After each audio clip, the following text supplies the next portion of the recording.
Fox News alert on new fallout after Kentucky Senator Rand Paul mounts a dramatic, nearly 13-hour filibuster in what is being called a unique moment in political history. That is now winning praise from both sides of the aisle. That's where we begin this brand new hour of America Live. Welcome, everyone. I'm Megyn Kelly. Republican Senator Rand Paul taking a stand against what he calls a threat to liberty, speaking for hours and hours during an old-fashioned filibuster, blocking the confirmation, for the time being, of John Brennan, the president's pick to run the CIA, in an effort to protest the Obama administration's refusal to explicitly rule out a possible drone strike on an American citizen on American soil. Senator Paul held the floor for most of the day, at times talking for more than 3 hours nonstop. He also had a little help from some of his fellow senators.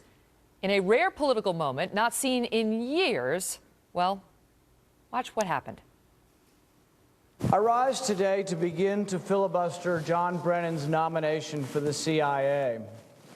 I will speak until I can no longer speak. I'd like to ask your reactions to the testimony that Attorney General... Senator from Kansas, without yielding the floor, if I can. Most Americans would find it repulsive. Mr. President, at this time I would entertain a question without yielding the floor from the senator from Oregon. Instance of an extraordinary threat to our country. Now I would yield without yielding the floor for another question. And this will probably be my last question. Before I get to it, let me just say that, all the other senators that are, and I know some... I have no problem. People want to talk for a long time. It's no problem. I've done it a time or two in my days. Mr. President, I'd like to thank the senator from Texas for coming to the floor and cheering me up. I was getting kind of tired, and I appreciate bringing news from the outside world. Really, we don't want to have a standard where someone who we think might be a terrorist or we think might be engaged in something who's in a restaurant eating dinner would be killed.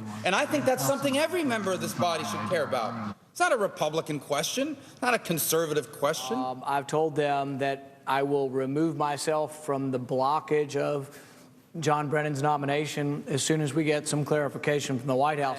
I'm still... Absolutely, we're not going to be killing Americans not in a combat situation, that we will obey the Constitution, that the Fifth Amendment does apply to all Americans, and there aren't exceptions. But I thank you very much for the forbearance, and I yield the floor. Mr. President. And then the applause began. Joining us now live, Senator Rand Paul of Kentucky. Senator, welcome. Hope you've had some rest now. And I want to start with you on the substance, because on the topic of using drones against Americans here on American soil, it's never happened, and no one is threatening to do it. In fact, they're saying it's entirely hypothetical, and it would be extremely unusual that the scenario would even come up. So why make an issue out of it? Well, the oath of office for the president says, I will protect and defend the Constitution. It doesn't say I intend to when it's convenient. And this administration has talked about selective application of the Fifth Amendment. Drone strikes overseas are often done to people in non-combat situations, in restaurants, walking on the street, in cars, and in their house while they sleep. That's not the kind of standard we can have in our country. If you're sitting in a cafe, I don't care who you're emailing or what you're talking about, if they think you are associated with terrorism, you need to be arrested, and you need to get your day in court. This is a fundamental American freedom, and that's what we're fighting for around the world. If we give up on that, I think we've done a great disservice to those who are defending our country.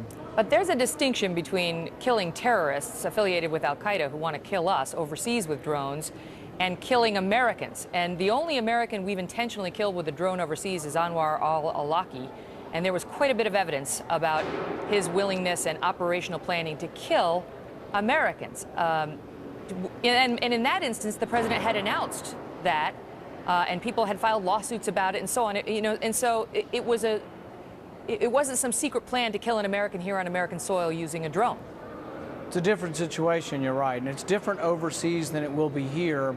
It's different in the battlefield than it will be here, which gets precisely to the argument I have with some other Republicans who say, well, the battlefield is everywhere. There is no limitation. President Obama says this. Some members of my party say the battle has no geographic limitations and the laws of war apply.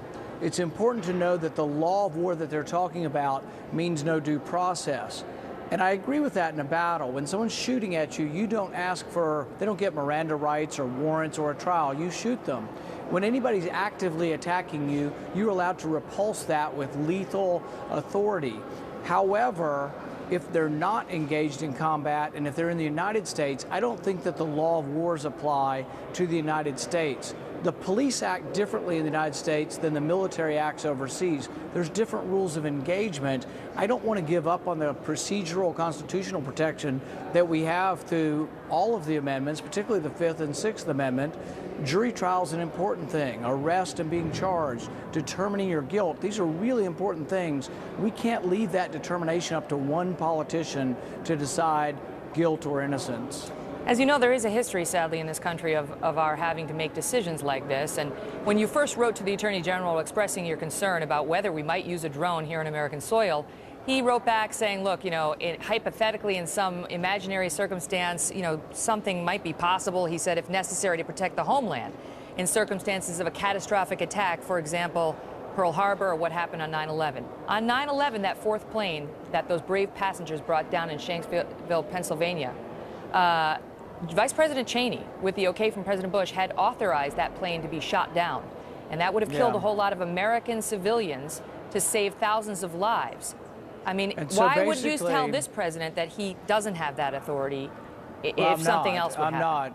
I'm not saying he doesn't have that authority. We're talking about targeted drone attacks on individual American citizens. I have never argued that the president doesn't have the right to make immediate decisions to protect our country from attack. When it's an imminent attack like that, F-16s were scrambling. I have no opposition to that. So Attorney General Holder answered a question we weren't asking. We're talking about targeted strikes of individuals. We're talking about John Smith, who's eating in a cafe in Seattle, but happens to be also emailing a cousin of his who lives in the Middle East. And that cousin, someone is determined, might be a terrorist. Now he is associated with terrorism. Does the country or the president get to decide, oh, he's an enemy combatant and he gets no lawyer and he gets no trial? His guilt is, I think, up to discussion, and you shouldn't drop a drone strike on him, and you shouldn't target an American citizen. We have a tough time sometimes. If you've ever been to a jury trial, it's not always easy to determine innocence and guilt. So if you're not lifting an arm against your country, if you're sitting in a cafe unarmed, you should be arrested like any other criminal. But you can't be killed with a targeted missile strike. And the president's been asked directly about this, and he's evaded the question. He has not answered, are you going to target American citizens on American soil? He said, well, we might have different rules outside than inside. And I say, for goodness sakes, you better. But I really can't conceive of targeting Americans. But this has nothing to do with repulsing attack. This has to do with targeting individual people not involved in combat. That's what we've asked him to answer. And I think they've given an answer to the media, but we haven't received it yet. Yeah, I don't know if you're referring to this letter, but we just got this 3 minutes before you came on, and it's addressed to you. Apparently they sent it to you guys before they sent it to us, because we haven't gotten it. Let me be the first to read it to you then. It's from the Attorney General of the United States. It's directed to you, and it says, Dear Senator Paul, it has come to my attention that you have now asked an additional question. Does the president have the authority to use a weaponized drone to kill an American not engaged in combat on American soil? The answer to that question is no. Sincerely, Eric Holder. Hooray. For 13 hours yesterday, we asked him that question. And so there is a result and a victory. Under duress and under public humiliation, the White House will respond and do the right thing. It took a month and a half to get them to admit that the CIA doesn't operate in the United States. That's been the law since 1947. So now, after 13 hours of filibuster, we're proud to announce that the president is not going to kill unarmed Americans on American soil. My next question would be, why did it take so long? Why is it so hard? And why would a president so jealously guard power that they were afraid to say this? But I am glad, and I think the answer does answer my question. We talked in our last hour before you came on about what an extraordinary thing you did in uniting senators like John Cornyn of Texas, a conservative, Marco Rubio of Florida, along with the ACLU and Code Pink, all standing on the same side on an issue. But it wasn't unanimous, and the partisan factions on this they divided in an unexpected way. some other Republicans, including John McCain and Lindsey Graham, were not so happy with what they witnessed from you yesterday, suggesting you'd done a disservice to Americans. I want to let you hear some of what they said and give you the chance to respond, sir. We've done I think, a disservice to a lot of Americans by making them believe that somehow they're in danger from their government. They're not. But we are in danger. We are in danger from a dedicated, long-standing, easily replaceable leadership enemy that is hell-bent on our destruction. That he wants this president to tell him that he will not use a drone to kill an American citizen sitting in a cafe having a cup of coffee, who is not a combatant. I find the question offensive. 2 points there. Number one, they suggest you're focused on the wrong danger. Number two, they think you're demeaning the office of the presidency. Your thoughts? The reason the question is asked is precisely because of the theories behind Senator McCain and Graham's logic. They think the whole world is a battlefield, including America, and that the laws of war should apply. The laws of war don't involve due process. So Senator Graham has been very explicit on the floor to say, when they ask you for an attorney, you tell them to shut up.